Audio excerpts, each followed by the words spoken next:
Welcome to Silicon Valley Asian Business Talk. Hello, everyone. This is Roger Chen from University of San Francisco Center for Business Studies and Innovation in Asia Pacific. Today, we are very pleased to welcome Beerud, Sheth, to join our interview program. I want to sincerely thank you, Beerud, for joining us. Would you please briefly introduce yourself? Roger, thanks for having me here. Excited to, share my thoughts and experience and I guess pay it forward. I've just a quick personal and professional intro. So I grew up in India. I went to undergraduate school at the Indian Institute of Technology, that's IIT Bombay. And then I came to the US for grad school at MIT. All of that was in computer science. I had a short stint on Wall Street, right? Which might be surprising, but it's also very quantitative. So they hire a lot of kids from STEM programs. But then, and that was in the mid 90s, and around that time, the internet happened. So that's when I said, okay, this is a game changer. I want to focus on building internet companies. And, so I've been an entrepreneur since then, a serial entrepreneur. I founded my first company called Elance in 98. Elance, and it's now called Upwork. It's a public company. It pioneered the gig economy or online freelancing, and it continues to scale and grow very nicely today. And later in the mid 2000s, I think 2005 or so, I founded this company called Gupshup, which is the pioneer in conversational engagement. And I'll talk more about it as well soon. But, essentially we help businesses build conversational experiences or chatbots to engage with their consumers. And this is particularly relevant globally in the emerging markets, which are mobile first and messaging centric environments. So a little bit like what WeChat has done in China, the same kind of idea, a super app is emerging in the other emerging markets as well. So we build tools, enterprise tools. We help businesses take advantage of that. How to build winner-take-all innovator advantages.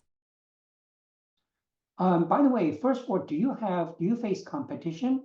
The reason I asked this about a competition is when you develop your new products, how much you kind of consider the competitors' move and in your product decision, or you basically follow or mainly follow customer needs or potential customer pain points to guide your product or product feature decisions?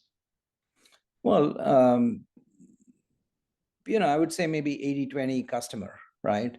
Which is, of course, your North Star has to focus on the customer needs and the customer requirements, right? And you build your product vision and your strategy around that, right? But by the way, actually, just to try to clarify, when you say 80-20, I mean 80% are driven by the customer or customer needs? Yeah, that's what I mean. Considering the competition. Yeah, 80% is customer, right? Okay. Focus mostly on that part. But you have to keep an eye on the competition as well, just enough to know, because how else do you know that you're differentiated? How else do you that you're ahead of the curve, that you have something unique that you're keeping ahead of it, right? It's like, even when you're running a race, I mean, yeah, you're focused on the destination, but you need to know where the others are. Otherwise, you don't know if you're winning or losing, right? So I think, but yeah, I mean, I think what we've found, because like I said, our mindset, our DNA has always been to be on the innovation edge. And we've done that now. I mean, there's an accumulated advantage over many, many years that we've built up. And we continue to run even faster and harder, right? To do sort of take advantage of these things. So see, I think, one thing again that many students may not realize is in the software space and even in hardware and many of these spaces, right? In technology space in general, most spaces have a winner take all kind of dynamic, right? So what I mean by that is, let's say if we build some software, right? And it's an advanced software with a lot of features, then the earliest customers, the early adopters will use that software. And in using that software, by the way, they ask us for more features, more requirements, and so on. we also get more revenue, which we can invest in the product. And as you keep doing that, the flywheel keeps turning faster and faster. Imagine, let's say, the number 2 or number 3 player, they come in 6 months later with a similar product. Well, at that point, the early adopters are already using.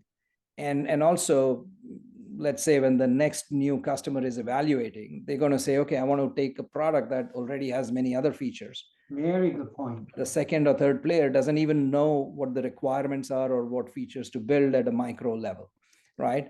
So what happens is the big get bigger, and the ones that are further behind keep falling further and further behind, right? And maybe there are different strategies there where maybe they specialize in a particular niche where they can optimize it. But in the larger space, so for example, in CRM space, Salesforce is by far the biggest.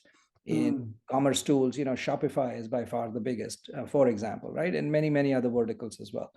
So really, there's a huge premium. There's a disproportionate reward for being the best and the leader, so long as you're in these sort of differentiated spaces and so on.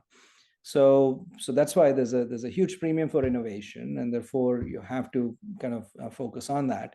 And then if you're executing rapidly and quickly and aggressively, then it just scales up very nicely.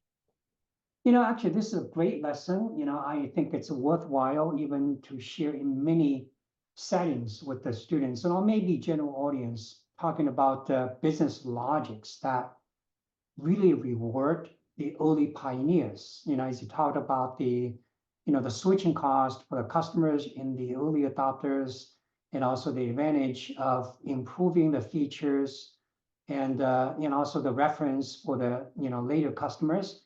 All these kind of things benefit the early kind of movers. Thank you for watching.